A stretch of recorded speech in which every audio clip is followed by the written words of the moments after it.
Hello my dear student and my dear friend, मैं आप लोगों के बीच में फिर से आया हूँ क्लास 10 की फिजिक्स लेकर। एक बहुत ही प्यारा, बहुत ही बेहतरीन, बहुत ही खूबसूरत लेक्चर है ये। इतना खूबसूरत है कि अगर आप इसको नहीं पढ़ोगे तो शायद आप 10 नंबर तक छोड़ सकते हो। तो आप लोगों के दिमाग में होगा कि ऐसा क्यों? क्योंकि हर साल बेटा इस टॉपिक के ऊपर जो सवाल बनता है ना, वो 7 नंबर का बनता है। अगर इस फार्मूले के बारे में आप नहीं जानोगे तो आप इसके सवाल नहीं लगा पाओगे, और आप सवाल नहीं लगा पाओगे तो 7 नंबर छोड़ के चले आओगे, और 7 नंबर छोड़ के चले आओगे तो 1% घटा के चले आओगे। अगर 1% घटा के चले आओगे तो हो सकता है आपकी टॉप लिस्ट से हट जाओ, और टॉप लिस्ट से हट जाओ तो बहुत कुछ हो सकता है। भाग्य में चल के नौकरियां भी नहीं आपको मिल सकती हैं। इसलिए इस लेक्चर को छोड़ना नहीं। देखिए, हमने यहाँ ही मिलाए बोले दर्पणों के लिए यू भी अपने संबंध। बहुत यूट्यूबर्स ऐसे हैं इस संबंध को क्लास 10 के लेवल में पूरा निगमन वगैरह सब बता देते हैं, मतलब इसका डेरिवेशन वगैरह सब बता देते हैं। लेकिन बेटा, मैंने आपसे एक चीज वादा किया था कि जितना आपका एनसीईआरटी का जो सिलेबस है मैं उसी के अकॉर्डिंग पढ़ाऊंगा। एक चीज भी फालतू नहीं पढ़ाऊंगा। जो चीज आपकी जानने के लिए आगे की चीज है वो वही जानकारी दूंगा, यहाँ नहीं। ये आपका डेरिवेशन जो बेटा क्लास 12 में चला गया है। पहले था क्लास में, ऐसा नहीं कि क्लास 10 में नहीं था, लेकिन क्लास 10 में अगर डेरिवेशन को पढ़ दोगे तो आपके दिमाग में होगा इस डेरिवेशन को पढ़ के नहीं जाएंगे तो हो सकता है एग्जाम में आ जाए। जब ये है ही नहीं कोर्स में निगमन इसका, तो मैं इसका डेरिवेशन क्यों पढ़ाऊंगा आपको? इसलिए सीधे सीधे मैं टॉपिक पे आता हूं, और सीधे से संबंधित तक कुछ नहीं करना है। ना तो मैं कोई फिगर बनाऊंगा, ना ही कुछ बनाऊंगा, सीधे सीधे बताऊंगा। देखिए, अवतल दर्पण हो चाहे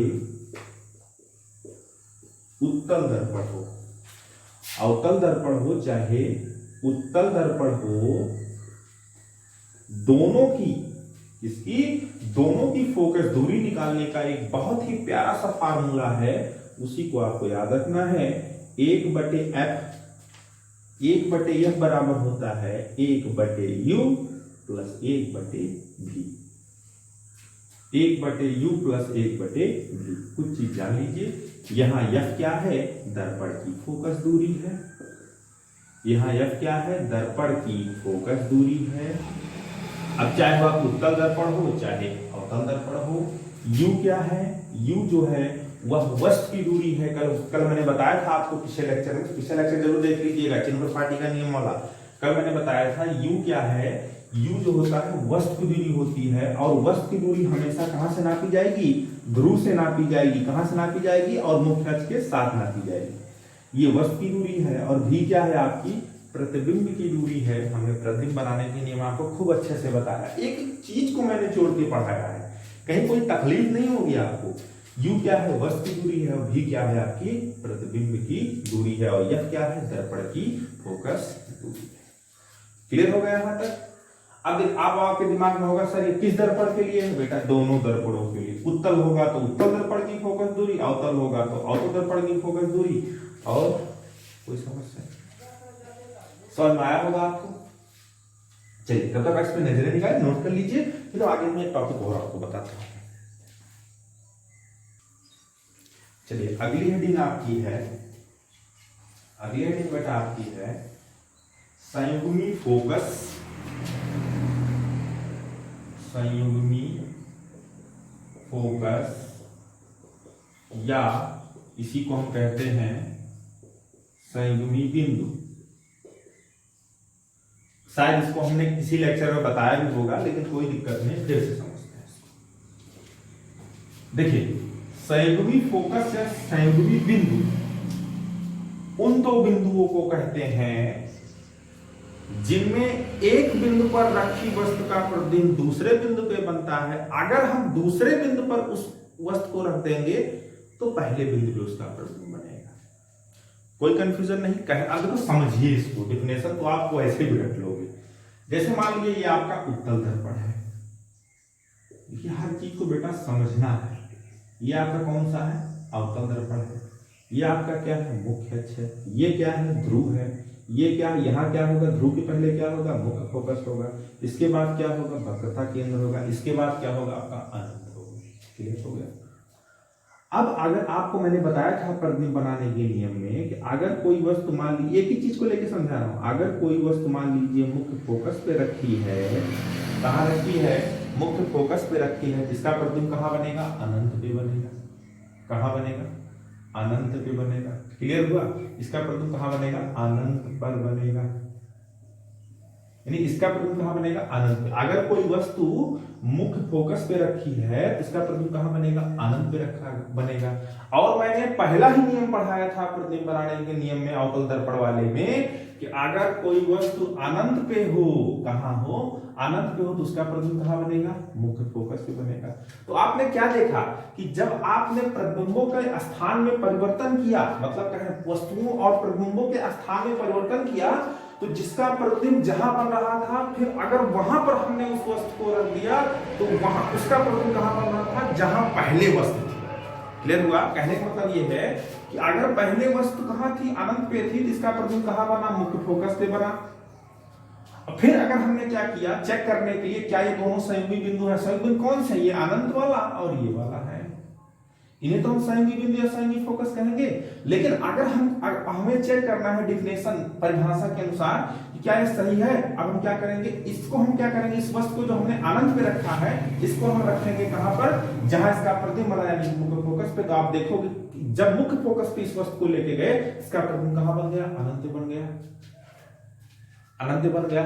ऐसे ही और उदाहरण है आपके पास। हमने बताया था कि जब किसी वस्तु को आप वक्रता केंद्र, कहां, वक्रता केंद्र और मुख्य फोकस के बीच में रखते हैं, वक्रता केंद्र और मुख्य फोकस के बीच में रखते हैं, तो उसका प्रतिबिंब कहां बनता था, वक्रता केंद्र, सॉरी, हाँ सही है। हमने बताया था कि अगर किसी वस्तु को वक्रता केंद्र और अनंत के बीच में रखते हैं, कहां रखते हैं, वक्रता केंद्र और अनंत के बीच में रखते हैं, तो इसका प्रतिबिंब बनता है बेटा मुख्य फोकस और वक्रता केंद्र के बीच बनता है। तो अगर हम इसी वस्तु को वक्रता केंद्र और मुख्य फोकस के बीच में रख देंगे, तो इसका प्रतिबिंब कहां बनेगा, अनंत और वक्रता केंद्र के बीच में बनेगा। ये सारी स्थितियां हमने पढ़ी हैं। तो यानी ये दो बिंदु भी क्या होंगे, आपके संयोगी बिंदु होंगे या संयोगी फोकस होंगे। तो इन सब उदाहरणों से देखिए, डेफिनेशन तो एग्जाम में सिर्फ आपको डेफिनेशन ही आएगी। क्या फायदा इस रटंत विद्या का, आपको पहले पता, रटंत विद्या घटंत विद्या। भाई रटंत पढ़ाई घटंत विद्या, जितना रटोगे उतना दिमाग क्या होगा, संकुचित होगा, और जितना दिमाग संकुचित होगा, देखिए दिमाग को आपको संकुचित नहीं बनाना है, आपको कन्वर्जेंट थिंकिंग नहीं रखनी है,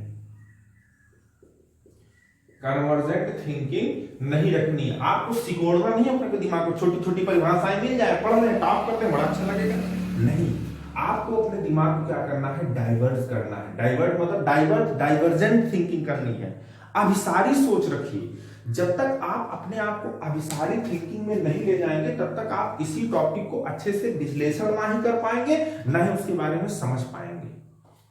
खुद लगेगा आपको, डेफिनेशन रट के लगेगा कि मैं मेरा तैयार है, लेकिन अंदर जो आपकी अंतरात्मा है, ये तो आपसे बोलेगी ही बोलेगी कि कितना भी मेरा तैयार है, लेकिन ये वाला डाउट मेरा क्लियर नहीं हुआ है।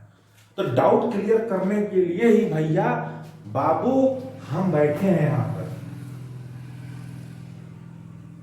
इन उदाहरणों, अब देखिए हम इससे इस निष्कर्ष निकलकर, देखिए आज मैंने लेक्चर को थोड़ा एक्सटेंड किया, थोड़ा क्वालिटी को एनहेंस किया। देखिए मैं क्वालिटी को और एनहेंस करूंगा धीरे धीरे, पहले मुझे मोटिवेशन मिलना चाहिए। Without motivation I can't do well. Okay, if you are doing well then I will do well. अगर आप अच्छा कर रहे हो तो मैं जरूर अच्छा करूंगा, आप अच्छा नहीं करोगे तो मैं कैसे अच्छा करूंगा। ओके, चलिए इससे हम एक निष्कर्ष पे ये पहुंचे कि निष्कर्ष ये निकला हमारा कि अगर देखिए अवतल दर्पण में हमने संयोगी फोकस दिखाया। अब आप कहोगे सर जी आपने उत्तल दर्पण में क्यों नहीं दिखाया, तो भैया मोरे उत्तल दर्पण में आपका संयोगी बिंदु बनता ही नहीं है। यह भी एक कंपटीशन का क्वेश्चन है। कंपटीशन का क्या, अच्छी जगह पे क्वेश्चन पूछा गया है कि उत्तल दर्पण में जो होता है संयोगी बिंदु नहीं पाया जाता। उत्तल दर्पण में संयोगी बिंदु या संयोगी फोकस नहीं पाया जाता है, अवतल दर्पण में संयोगी फोकस पाया जाता है। वो तो हमने उदाहरण से आपको बता दिया कि हाँ पाया जाता है कि नहीं पाया जाता। अब आपके दिमाग में भाई खटक रही होगी बात कि क्यों उत्तल दर्पण में संधि बिंदु नहीं पाया। हमने बताया था कि उत्तल दर्पण के प्रतिबिंब बनाने के नियम में मैंने आपको पढ़ाया था, उत्तल दर्पण द्वारा जो बना प्रतिबिंब होता है वो कैसा होता है, आभासी होता है। कहने का मतलब ये मान लीजिए आपका उत्तल दर्पण है,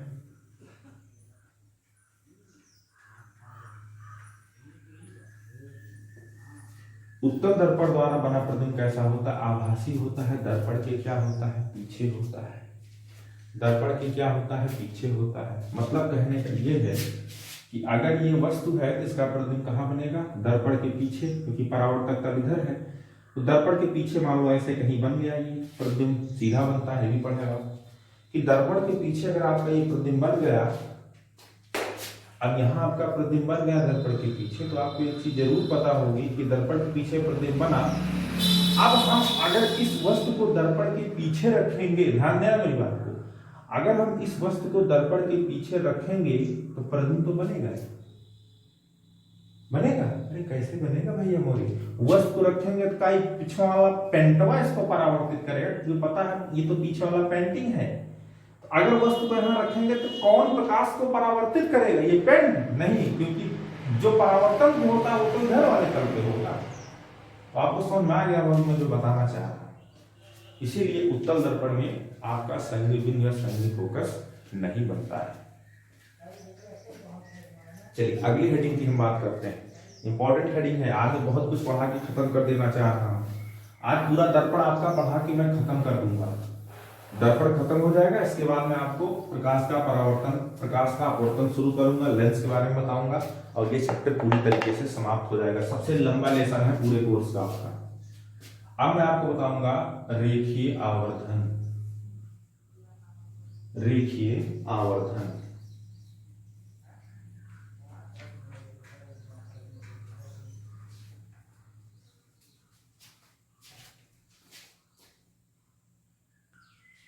चलिए हम आगे बढ़ते हैं और समझते हैं रेखीय आवर्धन को ज्यादा से ज्यादा 2 मिनट के अंदर। तो देखिए रेखीय आवर्धन क्या होता है, इस डेफिनेशन को आप लिखना भी है, एग्जाम में पूछा भी जाता है, 1 नंबर में आपसे एग्जाम में क्वेश्चन बनता है। देखिए आपको पता है दर्पण द्वारा किसी वस्तु का प्रतिबिंब बनता है। सिंपल है डेफिनेशन इसकी, किसी भी कोई भी दर्पण हो, दर्पण द्वारा प्रतिबिंब की लंबाई तथा वस्तु की लंबाई के अनुपात को, फिर सुनना, दर्पण द्वारा प्रतिबिंब की लंबाई तथा वस्तु की लंबाई के अनुपात को हम रेखीय आवर्धन स्मॉल m कहते हैं। लेकिन एक शर्त है, लेकिन दोनों लंबाई मतलब प्रतिबिंब की लंबाई और वस्तु की लंबाई, जबकि दोनों लंबाइयां मुख्य अक्ष के लंबवत नापी गई है। अरे भाई ये दर्पण है, वस्तु ये है, प्रतिबिंब मान लो यहाँ कहीं बन गया, तो वस्तु की लंबाई यही तो नापोगे, तो लंबवत 90 डिग्री नहीं बना रहा है।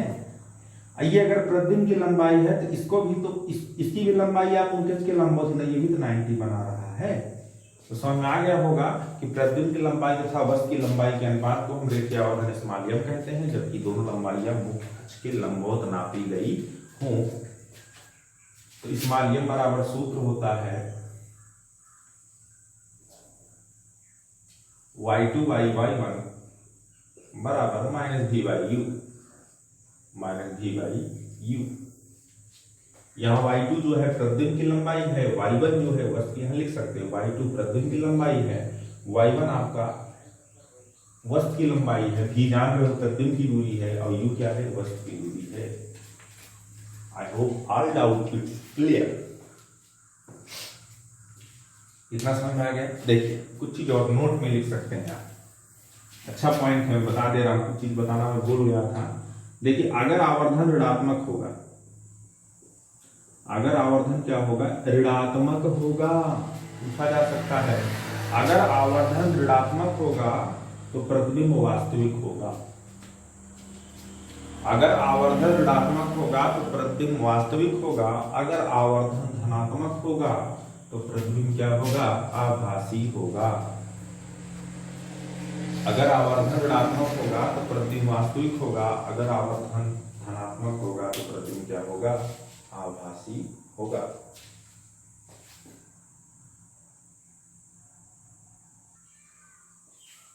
एक चीज और जान लीजिए, नहीं बताए थे, जानना जरूरी है। उत्तल दर्पण की फोकस दूरी धनात्मक और अवतल दर्पण की फोकस दूरी ऋणात्मक होती है। इसी के साथ मैं आप लोगों से विदा लूंगा। यह पूरी तरीके से चैप्टर खत्म हो चुका है। और हाँ, आपके पास बुक होगी उत्तल दर्पण